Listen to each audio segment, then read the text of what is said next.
નમસ્કાર દર્શક મિત્રો, આપે આપ તો મને અલગ અલગ પ્લેટફોર્મ પર જોયો વાંચ્યો હશે, પણ સાયન્સ વિષયક લેખોને આપે બહુ સરસ પ્રતિસાદ હંમેશા વર્ષોથી આપ્યો છે. કોરોના કાળ હોય કે સમયે સમયે વિજ્ઞાન કે આર્કિયોલોજીને લગતા અલગ અલગ લેખો વિશે જ્યારે આપણે વાત કરી છે ત્યારે હંમેશા એક સરસ પ્રતિસાદ મળ્યો છે. પ્રતિસાદથી પ્રેરાઈને ઘણા બધા મિત્રો એમ કહ્યું કે આપ જો ઓડિયો વિઝ્યુઅલ સ્વરૂપે જો આવી માહિતી મૂકતા રહો તો કેવું.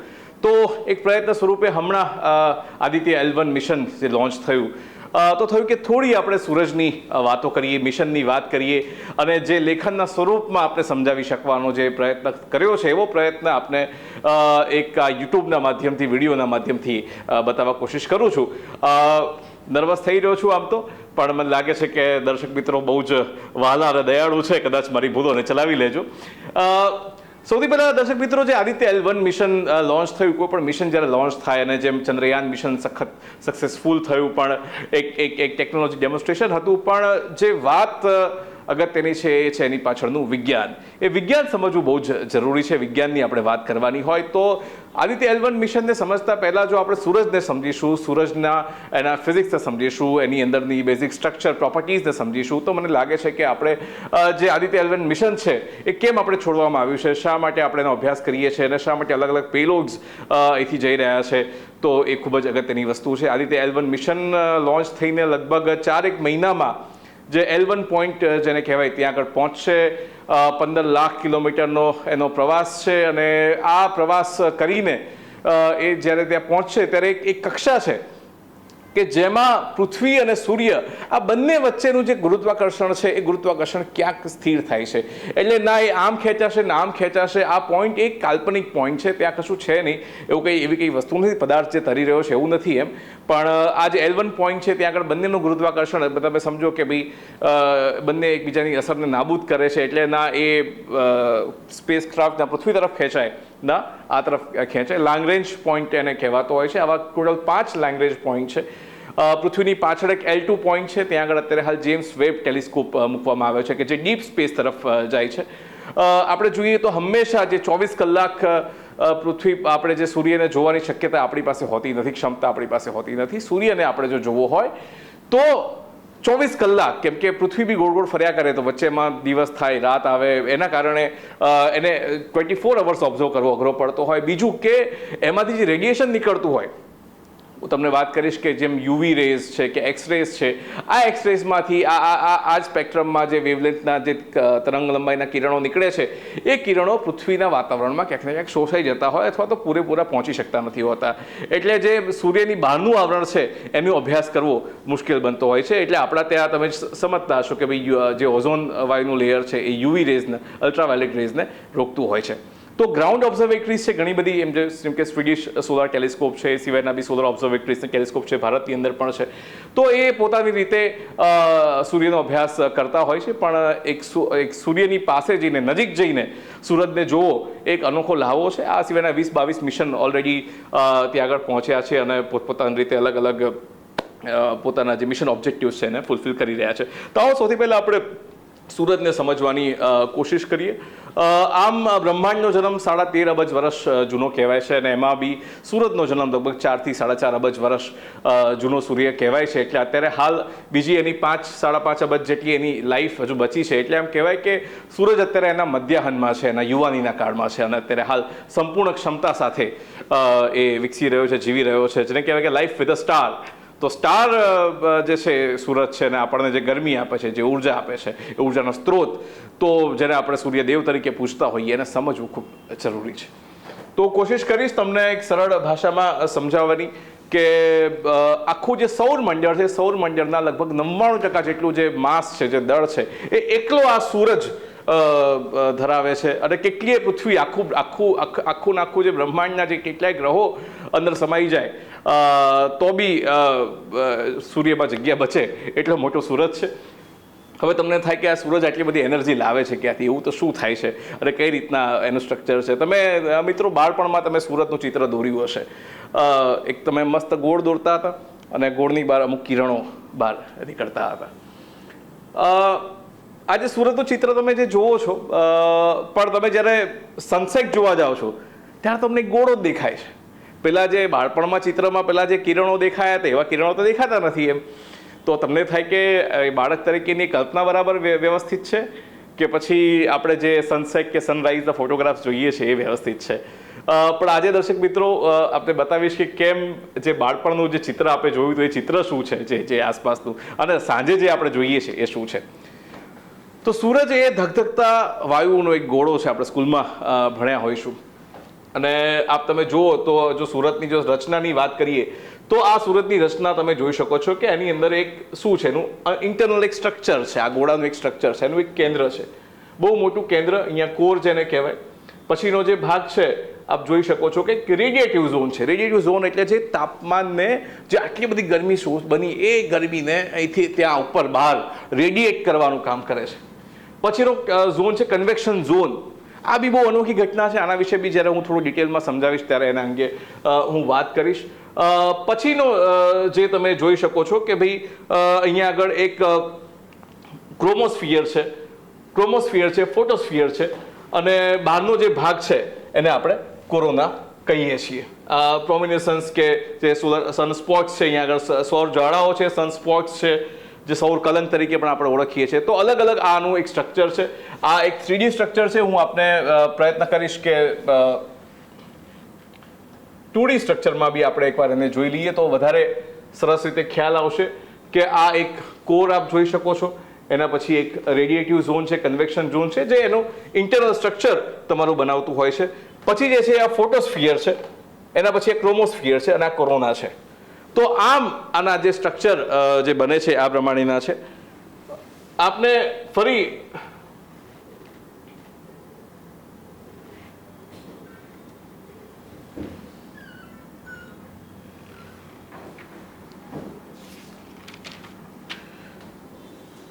આ જે કોર એરિયા છે, કોર એરિયામાં શું થાય છે?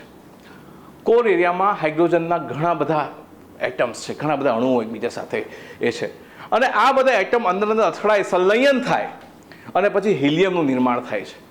હાઇડ્રોજન કરતાં હિલિયમ હળવો છે, એટલે આ જે ભાર જે ઓછો થયો, જેમાંથી જે ઘટ્યું એ ઉર્જામાં રૂપાંતરિત થયું. અને આ ઉર્જા કેટલી? E=mc² પ્રમાણે. ભલે એમમાં એનું વજન બહુ ઓછું હોય, પણ જે પ્રકાશની ઝડપ છે એનો પણ વર્ગ તમે કરો એટલી ઉર્જા રૂપાંતરિત થાય. અને સૂર્યના કોરની અંદર, સૂરજના કેન્દ્રની અંદર આવા બિલિયન ટન્સ હાઇડ્રોજન એટમ્સ હિલિયમમાં સતત ફેરવાતા રહેતા હોય છે. એટલે તમે વિચાર કરી શકો કેટલી બધી ઉર્જા આ સૂરજ પેદા કરે છે. જો તમને વાત કરું તો સૂરજમાં જે ઉર્જા પેદા થાય છે એ ઉર્જા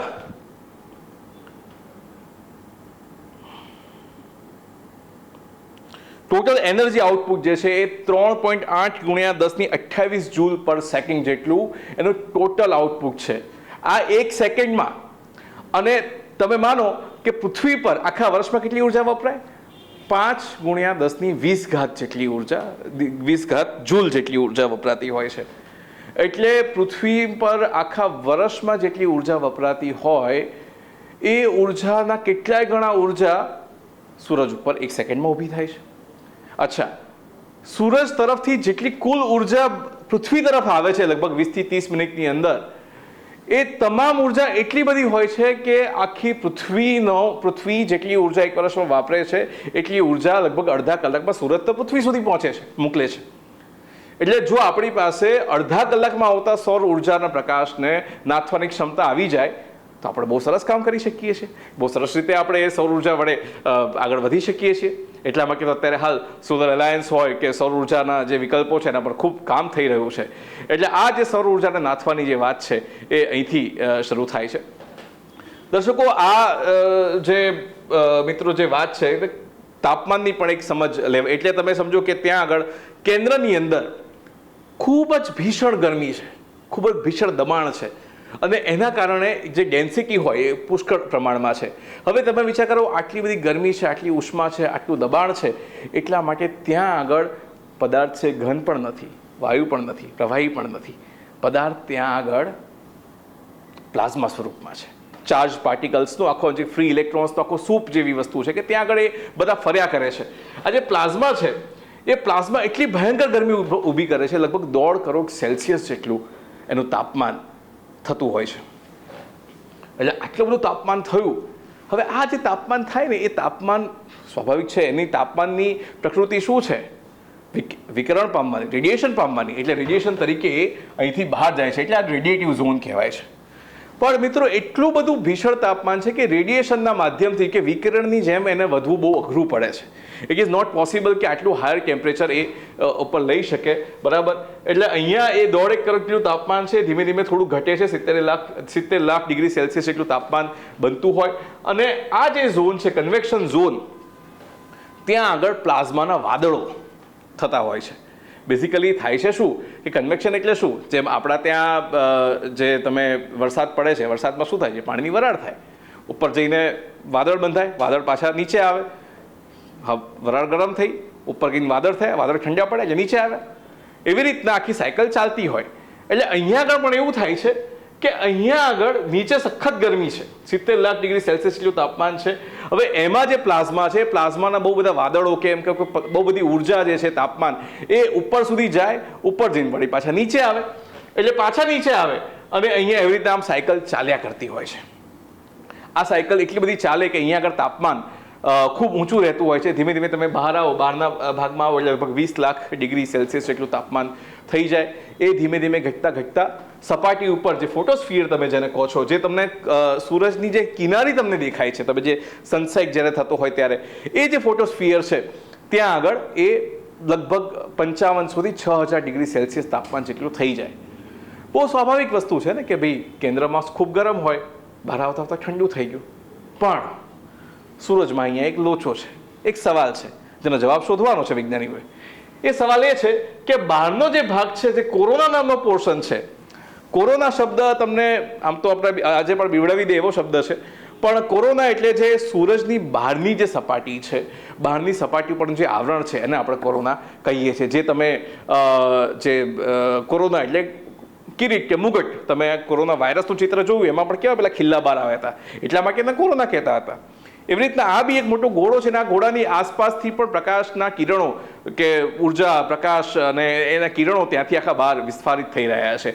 એટલા માટે અને એનો દેખાવ જે છે એ કિરીટ જેવો છે, મુગટ જેવો છે, એટલા માટે એને કોરોના કહેવામાં આવે છે. તો આ કોરોના જે શબ્દ છે, એ જે કિરીટ કે ક્રાઉન શબ્દ માટે પણ અહીંથી આ શબ્દ આવ્યો છે. તો કોરોના અહીંયા તમે જોઈ શકો છો. આમ કોરોના નરી આંખે નથી દેખાતો, પણ જ્યારે અને કેમ કે એટલો બધો બ્રાઇટ છે અને એટલો બધો જે ટેમ્પરેચરનો કોન્ટ્રાસ્ટ એટલો બધો છે કે તમે નરી આંખે જોવા જાઓ તો એ તમને દેખાશે નહીં. બ્રાઇટનેસના કોન્ટ્રાસ્ટના કારણે તમને દેખાતો નથી. પણ જ્યારે એક ફિલ્ટર તરીકે અથવા તો એક કહેવાય કે એક આળસ તરીકે જ્યારે આપણે સૂર્યગ્રહણ જોઈએ છીએ, ત્યારે બીજા બધા અજવાળાને ઢાંકી દે છે. અને જે બહારનું જે છે, કારણ કે ચંદ્ર પોતે ગોળ છે, તો ફોટોસ્ફિયર સુધીનું જે આખું ગોળાકાર છે એને ઢાંકી દે છે. અને એ સિવાય જે બહાર તમે જોવો છો જે કિરણો નીકળતા હોય છે, એ તમામે તમામ કોરોના છે, કિરણો છે, વિકિરણો છે, એ તમે જોઈ શકો છો. હવે મજાની વાત અહીંયા છે. મજાની વાત એ છે કે આ કોરોનામાં જે તાપમાન છે, એ કોરોનાનું તાપમાન લગભગ 10 થી 20 લાખ ડિગ્રી સેલ્સિયસ જેટલું હોય છે.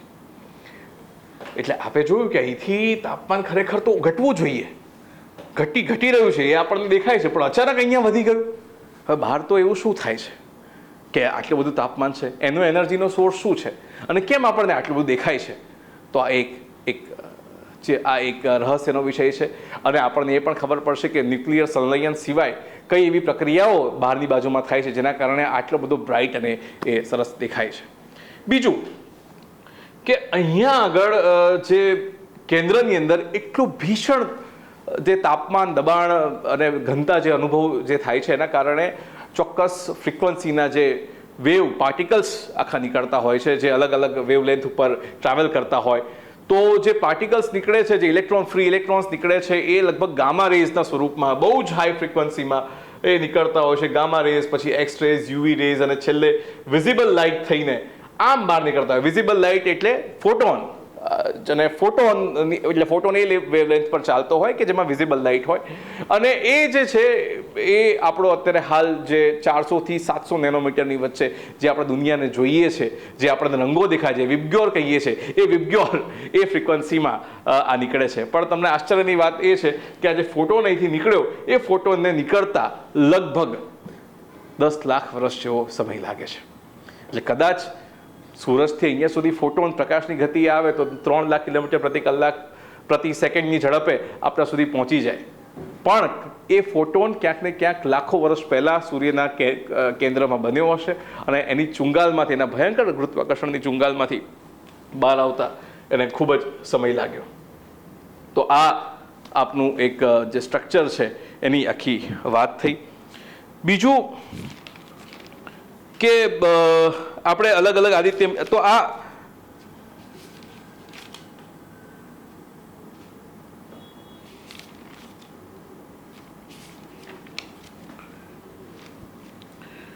બીજું શું છે આની ખાસિયત? આ તો આને તાપમાન ને ગરમીની વાત કરી. બીજું આની પાસે એક છે મેગ્નેટિઝમ. આનું આ એક તમે સમજી શકો એક મોટો ડાયનેમો છે કે જેનો નોર્થ પોલ છે, જેની પાસે સાઉથ પોલ છે, ઉત્તર અને દક્ષિણ ધ્રુવ છે, અને આ દક્ષિણ ધ્રુવની આસપાસ ઘણા બધા મેગ્નેટિક રિજન છે જે ભૂચુંબકીય, માફ કરજો, ભૂચુંબકીય નહીં પણ સૌરચુંબકીય ક્ષેત્ર કહી શકાય, કે જેનું ચુંબકત્વ પુષ્કળ છે, જેમાં એકદમ ચાર્જ પાર્ટિકલ્સ રહેતા હોય અને જેની અસર પૃથ્વીને પણ થતી હોય છે. બીજું આની અંદર પણ મેગ્નેટિઝમના જે કહેવાય કે બહુ અસર થતી હોય, એટલે આનું જે વિષુવવૃત્ત છે, વિષુવવૃત્તની 30 ડિગ્રી ઉપર ને 30 ડિગ્રી નીચે તમે જો કાળા ધબ્બા, જેમ કે આ સનસ્પોટ્સ લખ્યું છે, સનસ્પોટ્સ બેઝિકલી સૌર કલક તરીકે આપણે ઓળખતા હોઈએ, આવી બહુ જ હાઈલી ડેન્સ અને જો કે આના કરતાં ડેન્સિટી થોડી ઓછી હોય, તાપમાન પણ જરાક ઓછું હોય અને બેકગ્રાઉન્ડ રેડિયેશનના કારણે એ આપણને કોઈ બી ટેલિસ્કોપ કે એની ઇમેજ તમે જુઓ એના કારણે દેખાતું ના હોય, પણ આ જે છે અહીંયા આગળ બી બહુ જ ચુંબકીય ક્ષેત્ર બહુ જ ભારે હોય અને આ ચુંબકીય ક્ષેત્રના કારણે અહીંથી અહીંયા આ બેની વચ્ચે આજે જે નાનું ચુંબકીય ક્ષેત્ર બન્યું છે એના કારણે સૌર જ્વાળાઓ બહુ બધી બહાર આવતી હોય, એટલે તમને અહીંયા આગળ બહુ ભયંકર રીતે એ દેખાતું. આ જે ફ્લેર્સ છે બેઝિકલી, આ તમે જો એકદમ જે બ્રાઇટ રિજન તમને દેખાય છે, બ્રાઇટ રિજન તમને દેખાય છે, બરાબર છે, તો એ સૌર જ્વાળાઓ તમને દેખાતી હશે. અને અહીંયા જ્યાં આ રિજન છે ત્યાં આગળ હંમેશા જે મેગ્નેટિઝમ છે, જે ચુંબકત્વ છે, એ બહુ જ મોટા પ્રમાણમાં જોવા મળતું હોય. એક આ વસ્તુ છે અને એક છે કોરોનલ માસ ઇજેક્શન. એની પણ આપણે વાત કરીશું કે ભાઈ કઈ રીતના આ સૌર જ્વાળાઓ અને જે કોરોનલ માસ ઇજેક્શન જેની આપણે અભ્યાસ કરવા જઈ રહ્યા છે એ કેવી રીતના પૃથ્વીના વાતાવરણને, પૃથ્વીના ચુંબકત્વને અસર કરતું હોય છે. તો એક મિશનને આપણે સમજીએ. આ સુરજની પ્રાથમિક થોડી વાત થઈ. આ જે કહેવાય કે સોલર ડાયનેમો ઓબ્ઝર્વેટરી દ્વારા તમે સોલર આ જે છે આખું કોરોનલ માસ ઇજેક્શન આપ જોઈ શકો છો, કઈ રીતના આખું માસ ઇજેક્શન થઈ રહ્યું છે કોરોનાની અંદરનું, કોરોના માસ ઇજેક્શન, બરાબર છે. અને આ આપ જોઈ શકો છો કે આ કોરોના છે આખું બધું. આ તમે જોઈ શકો છો કે કઈ રીતના એનું જે ચુંબકીય ક્ષેત્ર છે એની દિશામાં જ આખું આમ તમને ઉત્તર અને દક્ષિણમાં તમે આપ જોઈ શકો છો કઈ રીતના એ થઈ રહ્યું છે. હવે આદિત્ય L1 મિશનની વાત કરીએ.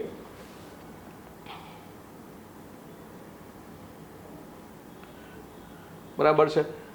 આદિત્ય L1 મિશન શું કહે છે? હવે એમ કહે છે કે આપણે 15 લાખ કિલોમીટર આપણે ટ્રાવેલ કરવાના છીએ અને લગભગ જે અહીંયા આગળ જે ગયા ચંદ્ર પાસે એના કરતાં 4 ગણું વધારે આ ડિસ્ટન્સ છે. આ space based observatory class solar probe છે એની આપણે વાત કરી. અને L1 પોઈન્ટ જેની મેં વાત કરી કે L1 શું છે, L1ની આપણે અલગ અલગ રીતે મેં વાત કરી કે એક એવો પોઈન્ટ છે કે જ્યાં આગળ સૂરજ અને પૃથ્વીનું ગુરુત્વાકર્ષણ લગભગ એક જેવું થઈ જાય છે. આ ચંદ્રયાન છે, આ લેંગ્વેજ પોઈન્ટ વિશે આ ઇસરોનું જે એક બ્રોશર છે જેમાં પણ ટેકનિકલ બધી ઇન્ફોર્મેશન આપી છે અને આપણે સરળ ભાષામાં એ સમજાવવાનો મેં પ્રયત્ન કર્યો છે. આપ જુઓ આ L1 પોઈન્ટ છે લગભગ, અને આ જે રેડિયસ છે આમ આવી ગોળાકાર નથી હોતી, થોડી રેડિયસ જે છે એની ત્રિજ્યા થોડી અલગ પ્રકારની હોય છે અને બહુ મોટો વિસ્તાર 1 થી 2 લાખ કિલોમીટર ત્રિજ્યાનો હોય ને આ કાલ્પનિક પોઈન્ટની આસપાસ ફરીને એને પૂરો થતાં જ કદાચ 180 દિવસ જેવો સમય લાગી શકે.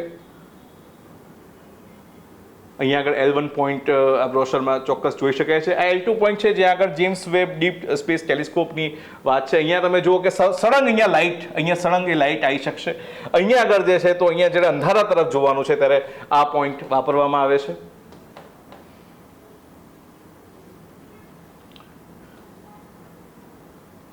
આ જુઓ, આપણે તમને એમ થતું હશે કે આપણે સીધું કેમ રોકેટ નથી છોડી દેતા, કે જેમ આપણે ધનુષમાંથી બાણ છોડીએ એવી રીતના કેમ આપણે નથી છોડી દેતા હોતા. હવે તમે વિચાર કરો, તમે ગાડી ચલાવી રહ્યા છો, એક ગાડી બહુ ખૂબ ઝડપે આમ કોઈક મેદાનમાં ગોળ ગોળ ફરી રહી છે અને વચ્ચે કોઈક સેન્ટરમાં બી કંઈક ગોળ ગોળ ફરી રહ્યું છે. હવે એને તમારે ગાડીમાંથી વીંધવાનું છે અથવા તમારે એમાંથી પેલું બોલ ફેંકવાનો છે કે ત્યાં આગળ વાગે. તો ગાડીમાં બરાબર, પણ ચાલુ ગાડીએ આમ બોલ ફેંકો તો તમને ખબર છે કેટલું બધું જોર લગાવવું પડે અને કદાચ એ કોઈ ચોક્કસ જગ્યાએ જવાની જગ્યાએ ક્યાંક અથડાઈ પણ જાય, આડોવડું પણ જતું રહે અને એની કક્ષામાં સ્થિર ના પણ રહે. એક સાદી ભાષામાં એવી રીતે તમે વિચાર કરો કે આ પૃથ્વી છે, એ પૃથ્વી પોતે ગોળ ગોળ ફરી રહી છે, એની ઝડપ બી પુષ્કળ છે અને આમ પણ ફરી રહી છે, સૂરજ પણ ફરી રહ્યો છે. એટલે જો તમે એને એની ઝડપને કંટ્રોલ કર્યા વિના જો તમે એને ફેંકો અથવા એને અવકાશ પર નાખો તો એ કદાચ એના નિર્ધારિત લક્ષ્ય પર પહોંચે નહીં. એની ઝડપ ઘટાડવી અને એ કરવી એ મુશ્કેલ પણ પડે. અને બીજું કે બહુ જ પાવરફુલ એમાં એન્જિન્સ આની અંદર જોઈતા હોય છે. બેઝિકલી આની અંદર અપોઝિટ થ્રસ્ટ મોટર્સ ને એ બધું લગાડેલું હોય છે જે તે સમયે એની કક્ષાને સરખું કરતું રહે. આપણે સ્લિંગ શોટ, ગોફણની મેથડ આપણે વાપરતા હોઈએ છીએ કે ફોર એક્ઝામ્પલ અહીંથી આપણે બહાર કાઢ્યા તો 1 2 3 4 આમ ચક્કર મારતા તમે પેરીજી અને અપોઝી શબ્દ સાંભળ્યો હશે, બરાબર છે. પેરીજી એટલે જે નજીકનો જે બિંદુ છે કે આ બ્લુ રંગનું તમને દેખાય છે તો આ પેરીજી કહેવાય, અપોઝી કહેવાય, બરાબર છે. એટલે જે તે સમયે ધારો કે અહીંથી વળવાનું આવ્યું તો અમુક સમય જેને મેન્યુઅર તમે શબ્દ સાંભળતા હશો ત્યારે થ્રસ્ટ મોટર્સને ચાલુ કરવામાં આવતી હોય ને એવી રીતના ધીમે ધીમે પછી આ અહીંથી આના જે અર્થના જે સ્ફિયર ઓફ ઇન્ફ્લુઅન્સ છે એમાંથી નીકળીને ફટાફટ ચાલીને પાછો આ L1 પોઈન્ટ સુધી આ પહોંચે લગભગ 4 મહિનાની અંદર, બરાબર છે. હવે શું કહે છે કે get a deeper understanding of the sun. તો કઈ રીતના? હવે જુઓ, તમે સાંભળો કે આ કોરોનલ હીટિંગ અને સોલર વિન્ડ એક્સેલરેશન. આપણે શું મેં તમને વાત કરી એ પ્રમાણે કે કોરોના જે ગરમ કેમનું થાય નથી ખબર. બીજું એના જે પવનો જે આપણા સુધી આવે, સૌર પવનો જે આવે છે એમાંથી જે જ્વાળાઓ નીકળે છે, એનાથી પાર્ટિકલ્સ જે નીકળે છે, એ સૌર પવનો આપણા સુધી જે આવે છે એની વાત કરવાની વાત છે. Coupling and dynamics of the solar atmosphere, બરાબર છે.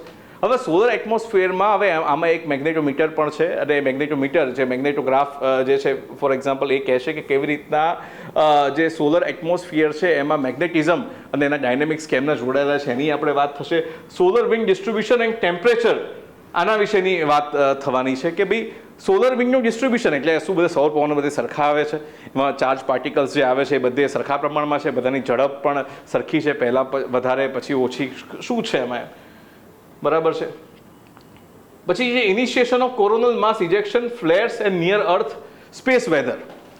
હવે નિયર અર્થ સ્પેસ વેધરની, જ્યારે સ્પેસ વેધરની વાત કરીએ ત્યારે જે આપણા પૃથ્વીનું જે વાતાવરણ છે એ વાતાવરણમાં જે સૌથી ઉપરનો જે ભાગ છે, મતલબ જે આપણો જે મેગ્નેટોસ્ફિયર છે, જે આપણું મેગ્નેટિક જે પોલ કહેવાય અથવા મેગ્નેટિક આપણું ભૂચુંબકીય ક્ષેત્ર કહેવાય, એ ક્ષેત્ર સાથે સૌર પવન અથવા સૂર્યમાંથી નીકળતા જે ચાર્જ પાર્ટિકલ છે કેવી રીતના ભેગા થાય છે અને કેવું ઇન્ટરેક્શન કરે છે એના વિશેની આખી વાત અહીંયા કરવાની છે. તો બે વસ્તુ છે, કોરોનલ માસ ઇજેક્શન ને ફ્લેર્સ, સૌર જ્વાળાઓ, અને આ છે કોરોનલ માસ ઇજેક્શન. બંને વચ્ચે શું ફરક છે? ઘણા લોકો આને એક જ ગણતા હોય છે. સૌર જ્વાળાઓ છે એ લગભગ એમ તમે કહી શકો કે એ માસ વગરના સીધા એક્સરેઝ છે, અથવા તો એમ કહી શકાય કે હાઈ એનર્જીના પ્રકાશના તરંગો છે કે જે નીકળતા હોય છે, એટલે બહુ ઝડપથી પૃથ્વી સુધી પહોંચતા હોય, એ સૌર જ્વાળા છે જેને ફ્લેર્સ કહેવાય છે. કોરોનલ માસ ઇજેક્શન એટલે એ કોરોનાની અંદર એવા એમાં પાર્ટિકલ્સ પણ છે, દળવાળા પાર્ટિકલ્સ છે, અને આ જે છે એને એમ પાર્ટિકલ્સ હોય એટલે સીધી વાત છે, એમાં દળ હોય એટલે એનું એક્સલરેશન એના દળ પ્રમાણે, ગુરુત્વાકર્ષણ પ્રમાણે અને બીજા ફિઝિક્સના બીજા નિયમો પ્રમાણે વધારે કે ઓછું હોઈ શકે. અને આને પૃથ્વી સુધી પહોંચતા લગભગ 2 થી 3 દિવસનો સમય પણ લાગી શકતો હોય. હવે આનો કેમ અભ્યાસ કરવાનો? એટલા માટે અભ્યાસ કરવાનો કે પૃથ્વીનું જે ભૂચુંબકીય ક્ષેત્ર છે, ભૂચુંબકીય ક્ષેત્ર સાથે જ્યારે બહુ જ ચાર્જ પાર્ટિકલ્સ અથડાય અને બહુ જ ચાર્જ પાર્ટિકલ્સ આવતા હોય તો કદાચ આપણી જે સિસ્ટમ છે, કમ્યુનિકેશન સિસ્ટમ છે, સેટેલાઇટ સિસ્ટમ છે, એમાં તકલીફ પડી શકે છે. બીજું કે આ જે પાર્ટિકલ્સ ઘણીવાર એટલા બધા હાઈ હોય કે તમારું જે ટ્રાન્સફોર્મર્સ છે એને પણ બાળી નાખે, એટલે ઇલેક્ટ્રિક બ્લેકઆઉટ બી થઈ શકે. તમે વિચાર કરો કે જીપીએસની જે સિસ્ટમ છે એ જો ખોરવાઈ જાય, એની અંદર આટલા બધા ચાર્જ કરેલા પાર્ટિકલ્સ અચાનક આટલા બધા આવી જાય, આમ એમ વિચારો ને કે તમારી પાસે કોઈ ઇલેક્ટ્રિક ડિવાઇસ છે અને અચાનક જ આમ બહુ ભયંકર ભારે હેવી લોડવાળો કોઈ પ્લગ તમે પ્લગ ઇન કરી દો એમ તો આટલો બધો લોડ સહન કરવા માટે એની સિસ્ટમ બની ના હોય. હવે આટલો બધો લોડ ઇલેક્ટ્રિક લોડ છે ત્યાંથી આવે છે અહીંયા સુધી, તો હવે એ આપણને ખબર પડી જાય અગાઉથી એની ઝડપ શું છે, કઈ રીતનું છે, તો એ આપણે સરસ રીતે એને સાચવી શકીએ. હવે યુનિકનેસ શું છે અહીંયા આગળ, બરાબર? તો એમ કે છે કે આપણે નિયર યુવી બેન્ડમાં આપણે પહેલી વાર આને જોઈશું. તમે જોતા હશો કે જાની વાલી પિનારા તમે જોયું હશે, તો જા એટલે શું?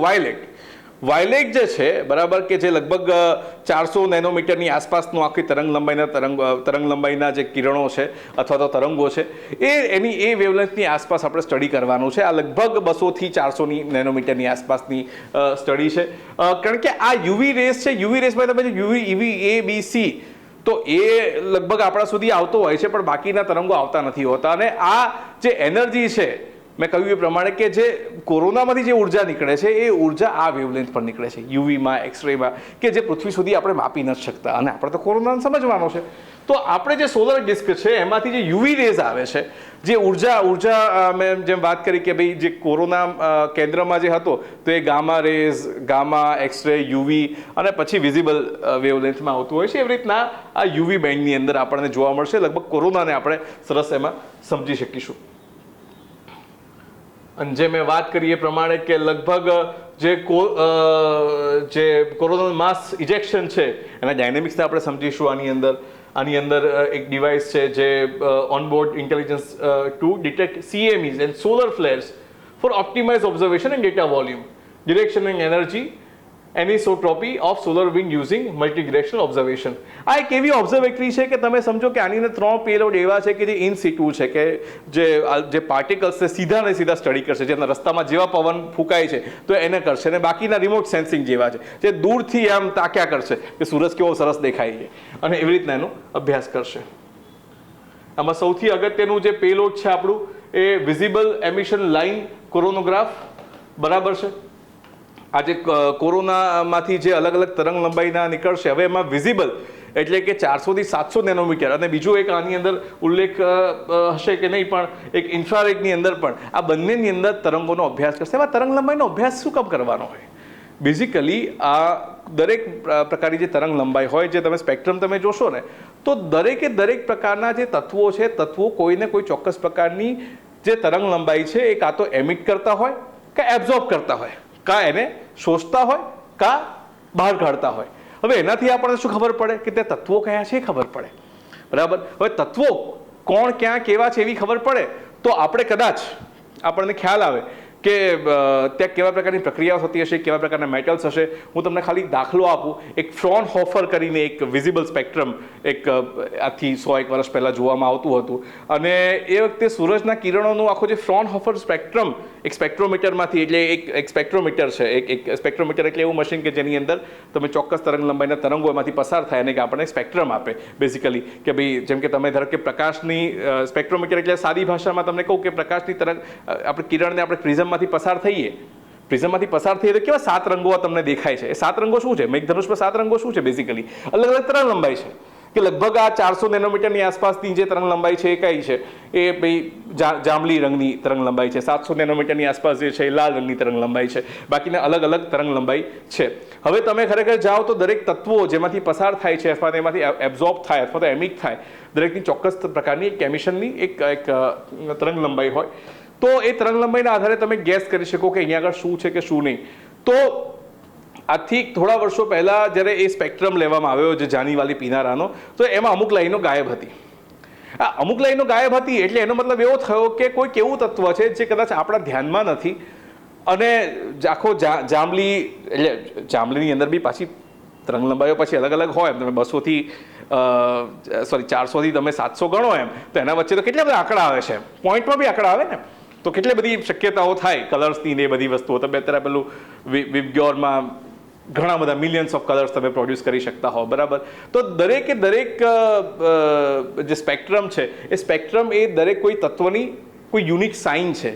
જેમ કે એલ્યુમિનિયમની પણ કોઈ યુનિક સાઇન હોય, એની સહી માની લો ને. કેલ્શિયમની પણ યુનિક કોઈ સહી હોય, નિકલની કોઈ સહી હોય, બરાબર, તો એના પરથી તમને ખબર પડે કે ભાઈ ત્યાં કોણ બેઠું છે અને કોણ સહી કરી રહ્યું છે. તમે બી ચેક કેમ ના ઓળખો છો? સહી પરથી એમ. તો આ એમની સહીઓ છે, એમની હયાતીના હસ્તાક્ષર છે. તો આ સ્પેક્ટ્રમ પરથી તમને ખબર પડતી હોય. તો આ જે છે એ હવે હયાતીના હસ્તાક્ષર શોધશે. એ સમયમાં એવું થયું કે અમુક જે તરંગ લંબાઈ ખાલી હતી, તો એમ થયું કે આ કોઈક એવું તત્વ છે જે શોધાયું નથી, જેની તરંગ લંબાઈ વિશે આપણને ખબર નથી. એટલે લોકોએ કીધું કે આને આપણે કોઈક કોરોનિયમ કે કંઈક નામ આપી દઈએ. નામ આપ્યું, પણ જે વખતે પેલું મેન્ડલે જે મેન્ડલ નહીં પણ આવર્ત કોષ્ટક જે શોધાયું હતું, એ આવર્ત કોષ્ટક માં એ સેટ બેસે નહીં, પિરિયોડિક ટેબલમાં સેટ બેસે નહીં. પછી ખબર પડી કે સૂરજના કોરોનામાંથી જે પ્રકાશના કિરણો આવે છે અને આ જે છે એ તમારું Fe એટલે આયન 14, કેલ્શિયમ 15 અને નિકલ 15ના તરંગો છે. બેઝિકલી એમાં શું છે કે એટલો બધી ઉર્જા છે ત્યાં આગળ કે લોખંડમાંથી આયનની જે બહારની કક્ષા છે એમાંથી લગભગ 13 ઇલેક્ટ્રોન ગાયબ, મતલબ એ મુક્ત થઈ ગયા છે. બહારની કક્ષામાંથી બધા ઇલેક્ટ્રોન્સ પેલામાંથી, કેલ્શિયમમાંથી, નિકલમાંથી બધા મુક્ત થઈ ગયા છે. તમે વિચાર કરો કે એક હાઇડ્રોજનમાંથી એ મુક્ત કરવા માટે કેટલી બધી ઉર્જા વપરાતી હોય, જ્યારે અહીંયા તો આયન જેવી વસ્તુમાંથી, કેલ્શિયમ જેવી વસ્તુમાંથી આટલા બધા ઇલેક્ટ્રોન ફ્રી, એટલે કેટલી બધી ઉર્જા કોરોનાની અંદર પેદા થઈ હશે. તમે સમજી શકો કે ઉર્જાના સ્ત્રોત શું છે. એના કારણે આવી બધી એમિશન લાઇન્સ સતત મળ્યા કરતી હોય છે. એ આપ જોઈ શકતા હો છો. અને તો આ બધું તમે સમજો. હવે તમને થાય આટલા હેવી મેટલ્સ એની અંદર આવ્યા ક્યાંથી? સુપરનોવામાંથી.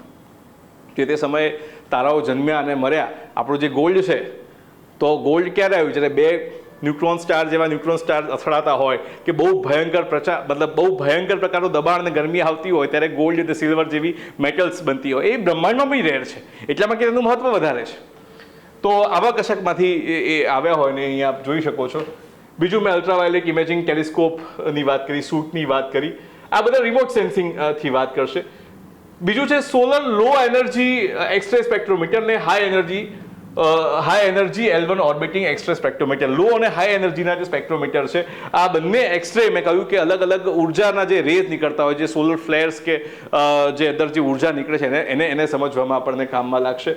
તો એ છે આપણું આસ્પેક્ટ છે Aditya solar wind particle experimental and plasma analyser package for Aditya. આ અહીંયા આગળ આ જે છે પહેલું એસ્પેક્ટ્સ એ બનાવ્યું છે આપણું PRL અમદાવાદે બનાવ્યું છે. અને આ બંને જે છે એ તમે સમજો કે જે પાર્ટિકલ્સ છે જે હવામાં વહેતા હશે, એ બધા જે સોલર પાર્ટિકલ્સનો અભ્યાસ કરશે અને ખબર પડશે. એનાથી ખબર શું પડશે? કદાચ કાલ ઉઠીને જેમ આજે સુનામીની વોર્નિંગ આપણે આપીએ છીએ કે ભાઈ કેમ આ વેવ આવ્યો, આવું આવ્યું, કાલે ઉઠીને કોઈ ધારો કે સૌર તોફાન આવી રહ્યું છે, તો મેં કહ્યું એ પ્રમાણે કે ભાઈ સોલર ફ્લેર્સ છે એ તો ભાઈ એક્સપ્રેસ છે એક પ્રકારના, તો એ તો સીધી જ અહીંયા આપણા ત્યાં 8 મિનિટમાં પહોંચી જશે.